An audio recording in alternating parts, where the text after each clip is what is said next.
We're carrying on with our annotating of Mother Any Distance. If you haven't already gone through the first part of the poem and the previous PowerPoint, make sure you go back and do that before you move on to this one, because this is the second half of the poem.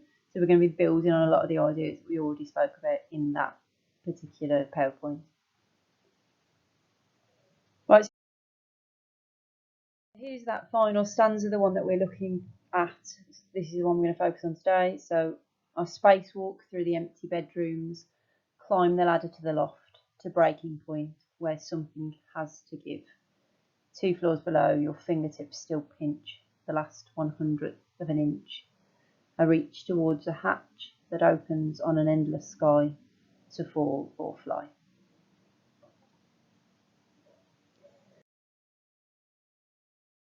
Okay, so we're just going to break it down. You should be making your annotations on this part of the poem and in the part that we looked at last time in your anthologies. Remember, your notes need to be as detailed as possible because they're going to be a revision resource for you in the future. So just because you understand it now doesn't mean that you'll understand it then. Please make sure that your notes are detailed. Right, so we're starting off with this idea of spacewalk.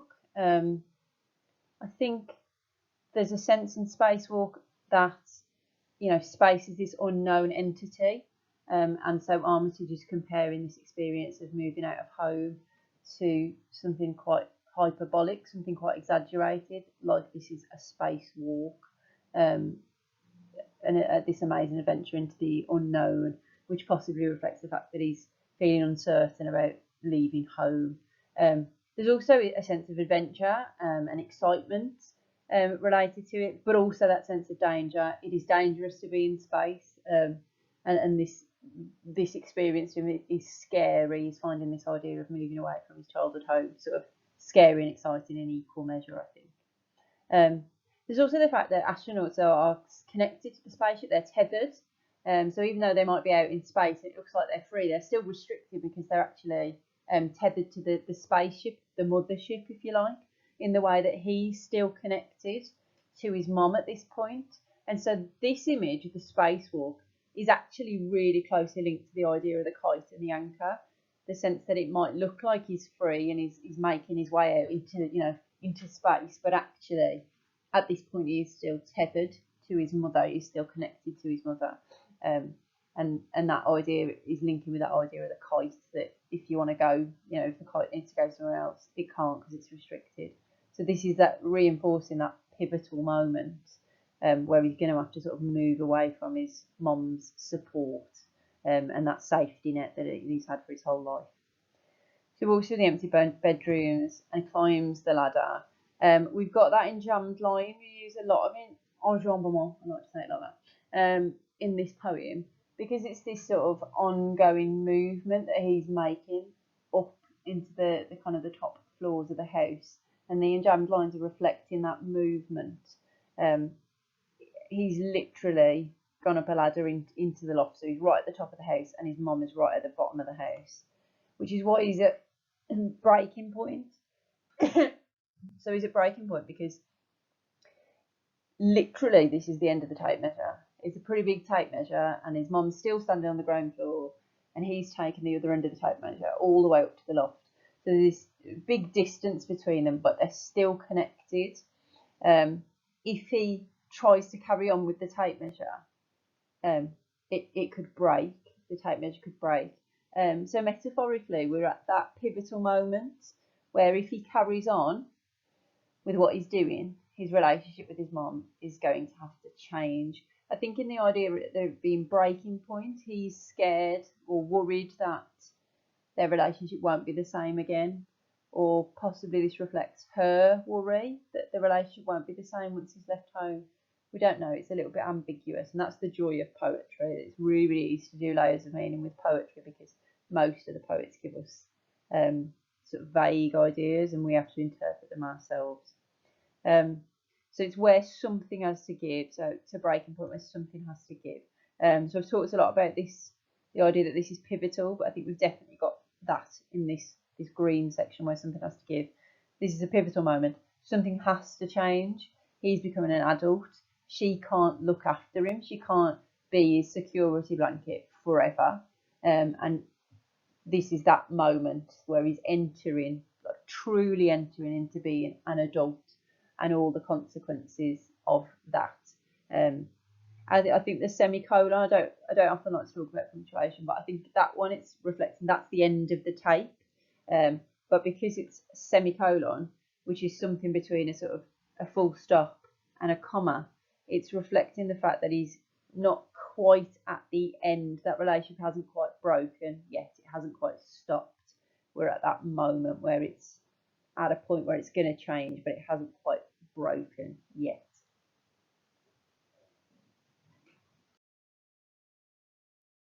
Okay, final section. The 2 floors below, your fingertips still pinch the last 1/100th of an inch.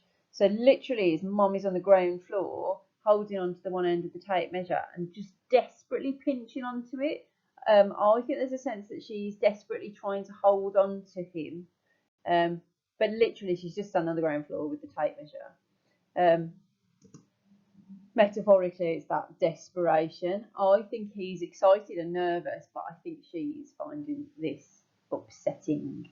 She's desperately holding on to the tape measure. She does not want to let go of her child, which is quite a normal thing for a mother to feel, I suppose. But I think their feelings about this event, the feelings of the mother and the feelings of the son, are very, very different. The verb pinch could suggest that it's a painful process. Pinch hurts, so this could be that this is painful for her to be letting him go. But there's also the suggestion that maybe it hurts him. Maybe the fact that she's desperately clinging on to him all the time is upsetting for him. She's making it difficult for him to want to go. He feels guilty that he's upsetting her. Maybe it's pinching both of them. She talks about this idea of the Armitage talks about this idea of your fingertips still pinched. Now, we saw the word still before in the previous stanzas. We've had this repeated idea of still. And I think, is this a fixed event? Is it fixed that she'll always want him with her? She'll be still in that moment, forever wanting him to be there. Or is it that she's still going to be there? Is that a reassuring idea? Is Armitage actually telling us that our parents never stop supporting us, never stop being there for us? And so even though he might go out and live somewhere else, she's still going to be that safety net for him. She'll still look after him. She'll still care for him. Maybe it's a reassuring idea that our parents are always there for us, or that his mother is always there for him. So he reaches towards a hatch, so it's like a skylight in the loft. She's still on the ground floor. He's at the very, very top of the house, so they're at a real kind of separated. There's a real physical distance between them. And as he opens the hatch, he looks upon this endless sky. So the adjective endless is being used metaphorically here. I think this is his future. The endless sky is a metaphor for his future. That at this point, it's just infinite and enormous and just stretching out before him, and he doesn't know how it's going to turn out. But maybe there's a sense of excitement about this sort of the enormity of it, the fact that he can go out and make his mark on the world, he can do whatever he wants. Maybe that's an exciting thing. Maybe that's a scary thing. We don't know. But I think the endless sky is that metaphor for his future. And then on this final little short line, the idea of looking at the endless sky to fall or fly. So literally that means that he could fail. This might not work, or he could succeed. But either way, it's his own choice. It'll be, even if he falls, he's having to do it by himself, and he'll have to pick himself back up because his mum isn't going to be there to fix him this time, because he's got rid of that connection. He's not tethered to her anymore. I always think this is a subtle bit of zoomorphism by Armitage, where he's being compared to like a fledgling, a little bird. And so the mother birds have to let their chicks fly the nest. It's a phrase that we use quite a lot. But literally they have to let the chicks fly, and some of the chicks will fly and some of the chicks will fall. But the mothers have to kind of make the chicks do it. I think this is because I think the zoomorphism shows that this is the right time, that he's ready to go, he's ready to have a go at flying by himself. But he's still worried about it and he doesn't know if he's going to succeed or not. I think the rhyme of sky and fly is to just show that he's kind of made his mind up. It's complete. It's a full utterance. He's decided, yes, I am going to do it. I am going to take this leap of faith. I am going to move out. I am going to start my own life. I am going to be an adult. And he realises that that's concluded. That's what's about to begin. And like we talked about in the previous one, because this is from the Book of Matches and it's about those single moments, we don't get to find out whether or not he fails or succeeds. I suspect he succeeds because he's a really successful poet, but it's just that moment. This is just talking about a particular moment where his mum came around to help him measure and all the feelings that he had at that point.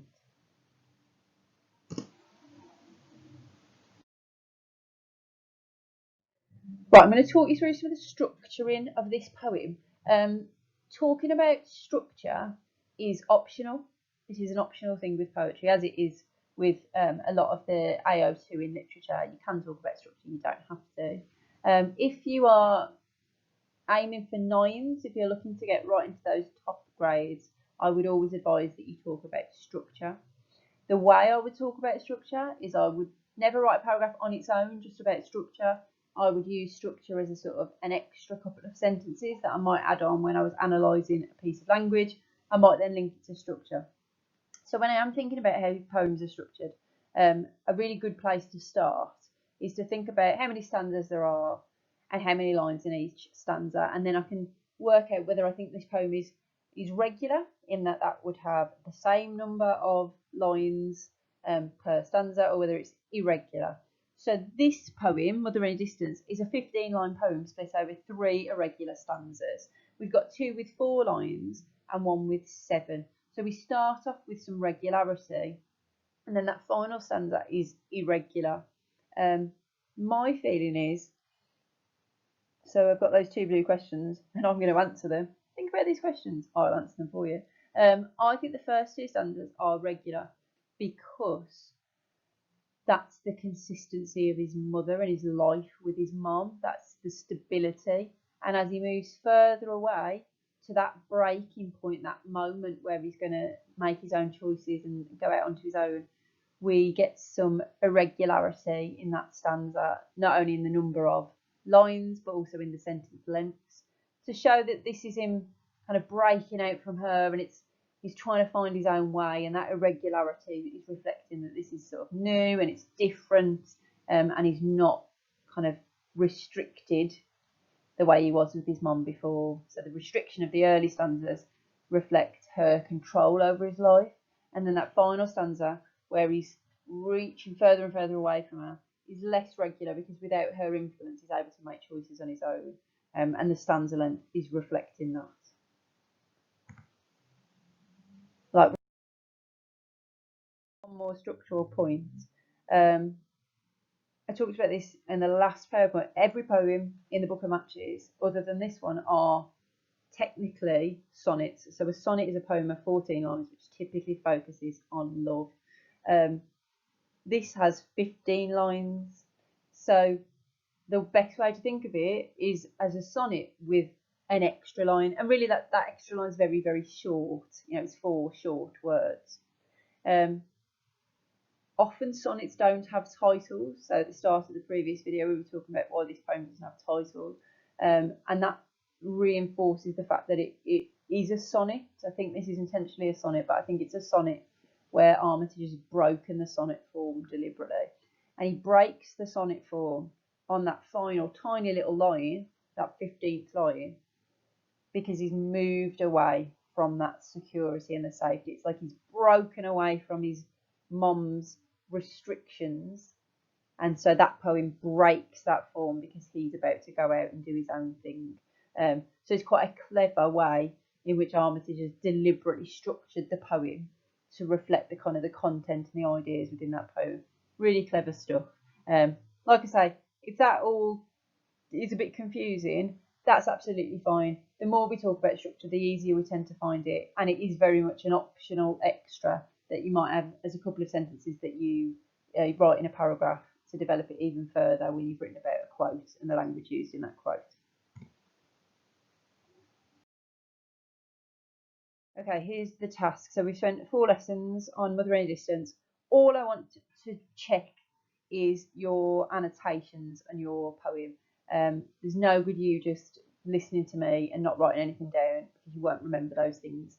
So I'd like you to take a photo of your anthology, the notes that you've made, and then just send this to me over Satchel 1.